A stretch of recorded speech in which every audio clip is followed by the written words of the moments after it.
Hey guys, welcome to this week's video. Thanks for tuning in. You know me. I like inviting you into my week and letting you know what kind of journey I'm on and how is God talking to me this week. Well, it has been one crazy week. For some of you who know and have been around, we were the host campus for an event called Entre Leadership this week. And so it was Wednesday and Thursday, and it was about 300 people that we were hosting for snacks and coffee, and it was a catered lunch, but we still had to, facilitate the lines and make sure things were moving and getting cleaned up and all that wonderful stuff. It was a really great opportunity. But as you can imagine, when we normally don't have events like this, it was just, it made this week, the normal week tasks, look really extra heavy.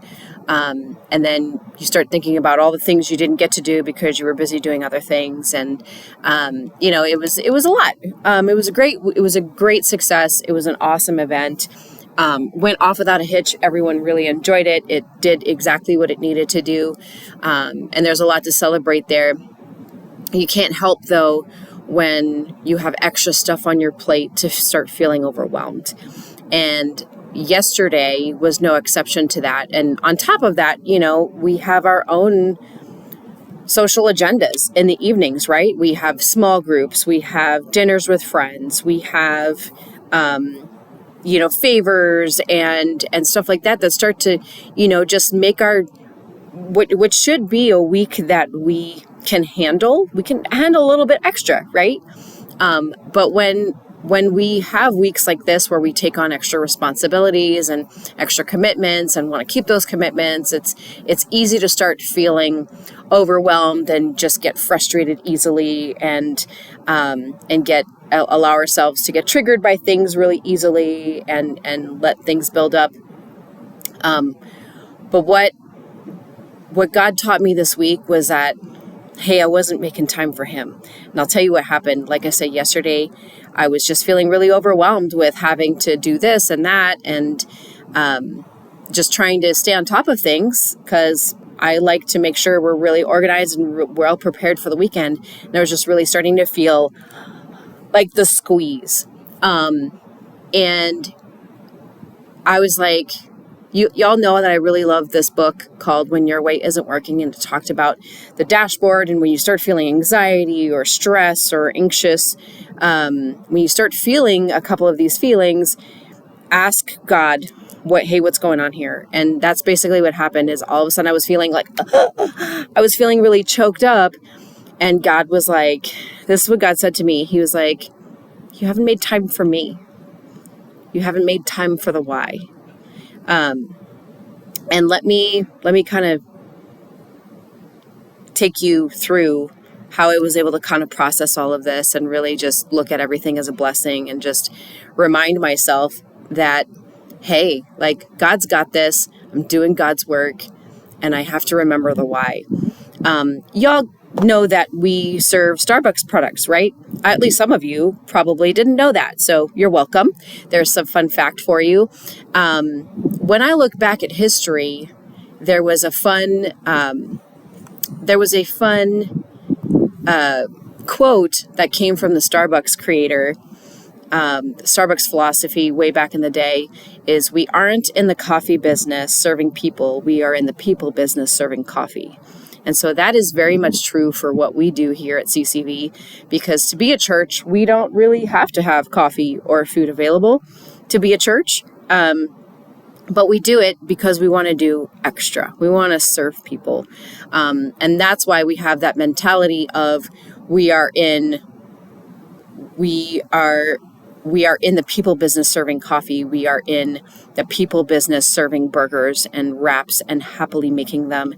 And when we start feeling that choking and that feeling of being overwhelmed, we have to remind ourselves it's not for us. It's for God's kingdom. We're furthering God's kingdom. Now, why do we even serve food? Why do we have coffee? Well, we want to create an environment. The reason we do this is we want to create an environment with which people can stay and hang out. Like we don't just want them to come in and get a message and then go home and go back to the same old temptations and the same old things, that the same old bad routines that people are doing. No, we want them to come here and feel like this is a great place to sit, have a coffee, and talk about what's ailing them, what's going on. And so that's why we have the food available. That's why we have the good food available. That's why we have the good coffee. That's why we have the good drinks. That's why we have the hosts and the people meeting you at the parking lot and all these things. That's why we have all of these things, and we can't forget our why, because when it's easy when you have a lot of tasks to do and you start thinking of yourself, and I am overwhelmed and I have to do all this stuff and I am just so frustrated. It's not for me. And that's what I was like, oh, like all of a sudden I just felt this huge weight lifted. Like God reminded me, hey, it's not for you. And by the way, Michelle, you haven't opened your Bible in the last 3 days. And I was like, oh my gosh, you're so right. And guess what, guys? I just felt like I'm even getting teary, like just thinking about how like he just so, I took it to him real quick. And he just so lifted my burden. Like, I just feel so much better now. And I was able to get into the Word and just read a couple of chapters. And you know who it made me think of? Martha. Do you guys remember that story in Luke where she was hosting Jesus and some of the disciples, and she went into hospitality mode, right? Like she was like, oh, I got to do all the things. I got to hurry up and like, you know, I got to do the laundry and I got to go do the cooking and I got to, you know, everyone's here. This is great, but I need to do all the things for them. And she got mad at Mary for just sitting down and listening to Jesus instead. And she got upset. She got angry and she was like, oh, I have all these things. And why doesn't Mary help me? And Jesus was like, my dear Martha, like you work so hard, but you're actually missing the point. You're missing the message and you're missing time with me.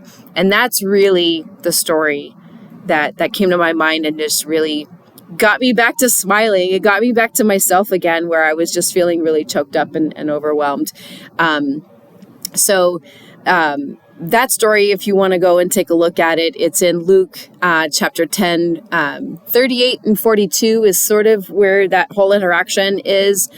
But it really is super telling for me, because I do get to be like Martha a lot, especially in such a tasky job as we have. We want to serve people, we want to do our best, but sometimes we forget the why and we forget to spend time with Jesus. So anyway, sorry for the long video, but I just really wanted to share that with you guys today. It's not going to stop, right? Like we just had the Entree Leadership week, which was a little extra taxing on some of us. So thank you to anybody who helped us with pulled all of that off. Thank you to anybody who helped us with all of that, which was a lot of you, especially our weekday crew. You guys pivoted really well with all of that, and you guys just did really well. And thank you guys for just being awesome. So there's that. But then next week, guess what, guys? It's camps. We go straight into several weeks straight of just straight up camp. And I know a lot of you are participating in that too. So again, thank you for just being our heroes and just, shaking the pom-poms on that. We just love pouring into the next gen. So we're going into that kind of season right now. And then it stops right around end of June, mid-June, when we get through special needs camp.